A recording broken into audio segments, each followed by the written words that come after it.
What's up, tabletop players? Today on Sentinels Deck Review, we are talking about the bot master, Unity. Unity is a specialist in creating robotics, and her ability of technomancy allows her to psychically control mechanical objects. She creates some awesome bots in this game, but is one of the hardest decks to play. Unity is very much a character for players that can think steps and steps ahead. She requires a lot of strategy, has a lot of pre-planning to get her effects onto the board successfully and to keep them there effectively. If low health targets get taken out easily in a match, Unity is going to end up feeling pretty useless, as everything that she can bring to the field will be removed with ease. I would recommend Unity to players that really like a challenge setting up, but like that huge reward payoff when you play a really good combo. Deborah Caspit is the intern of Dr. Stinson, or more commonly known as Tachyon. And although she's supposed to stay back in the base and work on her lab experiments, she far too often joins the Freedom 5 on their adventures, whether she's told to or not. She joins in and brings about her mechanical golems that she has created with her technomancy, able to bring to the field stinging bee bots, vicious raptor bots, powerful champion bots, and a whole plethora of other creations that can really help out the team in their experiments.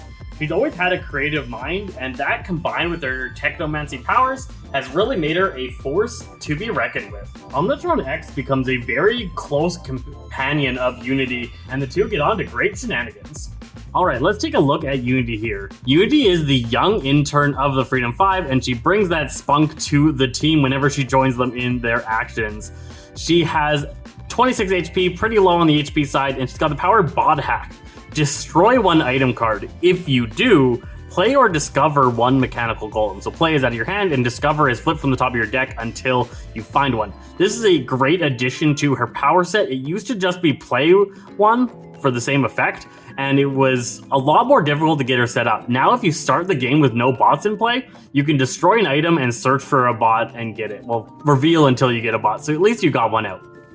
Her alternate character, the first appearance Unity, comes in the annual Freedom 5 event where Unity gets introduced here. She's got 24 HP. Sparks is that special power. Unity deals one target, one lightning damage. Play the top card of your deck. That can be super powerful with her deck, or it can be really risky because there's some cards that don't really want to get played out unexpectedly. I don't love this first appearance card for her because it's kind of hard to tell that it's a Unity card. It really feels like a Haka card because Haka is really the primary character on this particular card sheet, but this is really the storyline that they have. This is the first time Unity gets introduced at all, and it is during this particular event, so that's how these first appearances work. So there's some pretty cool characters. Let's take a look at when they are knocked out. So base Unity is here, hugging the corpse of Omnitron X, looking pretty sad.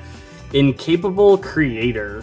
One hero takes their play phase, one hero salvages one item card, or the hero target with the lowest HP regains 3 HP. These are three really strong knockout powers. This is a solid character with knockout abilities, so if she does get kicked out of the fight, she can really help the team cinch that victory from the grave, or from the knockout pile. For her alternate character card, the end of this one is her looking kind of freaked out. Not sure what she's looking upon here. It's like a bunch of monsters maybe rushing at her. Not tastic. One hero takes their power phase, one hero takes their draw phase, or one hero discovers one item card. Not quite as powerful as the other one. I think the other one's a little bit stronger, but it's still pretty solid setup there for that knockout power. In her deck, she's got a set of bots. So the first three bots are powered 1, 2, and 3, and that's the bee bot, the raptor bot, and the platform bot. She has multiples of each of these different bots, and you're going to get them into play multiple times and get their effects.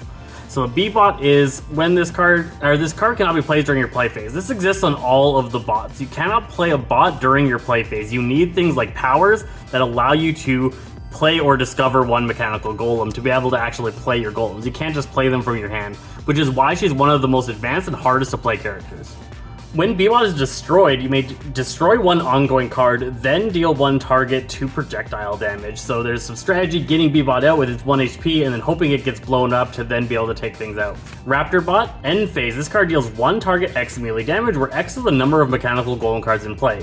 This leads to some of her biggest plays. Getting multiple Raptor bots as well as having an arsenal of bots out can really shred a boss. Platform Bot is probably the most reliable of your basic bots.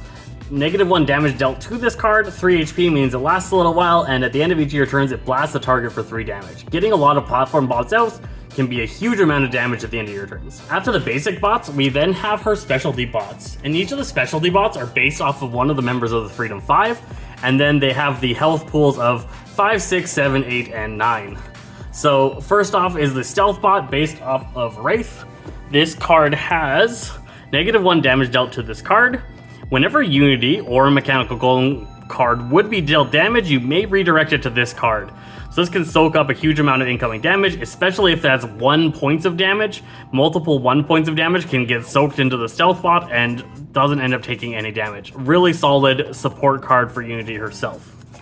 The Swift bot is based off of Tachyon. This gives you an additional play card during your play phase and an additional draw card during your draw phase. Cryobot, based off of Absolute Zero. After this card is dealt fire damage, it deals 1 target that much cold damage. End phase, this card deals up to 3 targets, 1 cold damage each. Champion bot, based off of Legacy, +1 damage dealt by Unity and the Mechanical Golems. And finally, the Arsenal bot. This is based off of Bunker. This card deals up to 2 targets, 2 projectile damage each. So that is your array of bot options that are all based off of her friends in the Freedom 5, and they all definitely have the feel of those characters. As her base power is powered by destruction of item cards, there is a variety of item cards, and she has several of each of these in her deck. These are going to be mostly ways to help out the golems get into play or help out powering up or making it easier to replace golems, but can also be destroyed to just get the initial golems out into play. So you got volatile parts. After any golem card is destroyed, Unity deals the non-hero target with the lowest HP 2 fire damage. Super good ability. Modular Workbench, a new power, play 1 card if that card is not a Mechanical Golem, draw a card. This allows you to play the Mechanical Golem because it's not in your play phase. This is a power phase ability, and then in your power phase you can then play the Mechanical Golem. We got a Construction Pylon power, play 2 Mechanical Golems, then destroy this card. Always better to use this power than to use her base power to get Mechanical Golems in play, unless you don't have any, and then you can play this to then destroy it and discover a Mechanical Golem. Scrap Metal, after any Mechanical Golem is destroyed, you may put it in your hand. If you do, destroy this card. At your start phase, you may play 1 card. If you do, destroy this card. Start phase play a card allows you to play Golems, of course, because it's not during your play phase.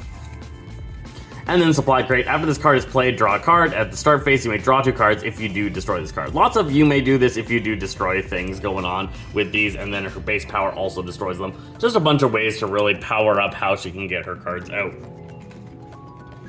She also comes with a variety of one-shots. Most of these are about dealing damage, really, or salvaging parts. So we can do like draw 3 cards, deal 3 targets, 1 lightning damage each with Brainstorm.